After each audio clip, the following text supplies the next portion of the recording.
on Monday, October the 30th, and the bestest day of the year is coming up tomorrow.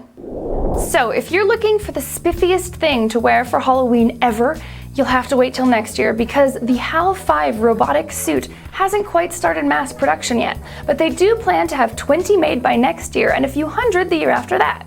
The hybrid assistive limb will set you back about $42,000, but dude, it gives you superhuman strength. I know it's meant for the elderly and the infirm, but I'd like to play with one anyways. So now we know how much a robot suit is worth, but how about a domain name? Because some of the prices they're going for recently are kind of scary. At a recent domain name auction, 314 of the most sought after names fetched a total of $4.7 million, with the biggest share going to cameras.com at $1.5 million. On the other hand, Hell's value is diving. Hell.com was also put on the auction block and no one reached the minimum bid of $1 million. Even sadder, it had been put up for auction in 2000 as well, with a minimum bid of $8 million. Wait a little longer and the dude will be selling it for a nickel. Apparently the domain's owner got a bit too optimistic after his sale of sex.com for $12 million.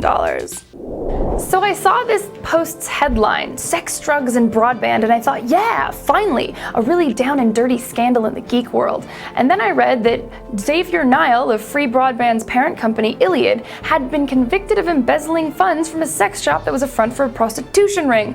And then I realized, hey, there's no drugs involved here. They just drew me in with a sly twist to a spicy cliche. Lazy writing. The newest addition to the online video distribution world is Brightcove, which launched what they call the Brightcove Network, whose aim will be to deliver and monetize video uploaded to them. Video contributors would get 50% of advertising revenues or 70% of pay-per-download revenues. They've got a lot of big media connections already after years of providing video service for large corporations.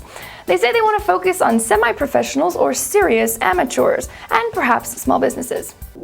On to games fun. If you were a fan of the Tamagotchi digital pet, well, you can now indulge your virtual maternal instincts with Ecky, an online game out of Holland where you can go and create a child exactly like you'd want it. You can feed it or communicate via SMS to keep you on a short leash. It's got 4,000 themes to talk about, including 60,000 responses to questions. If it starts calling you an old man though and asking for the car keys, please just turn it off.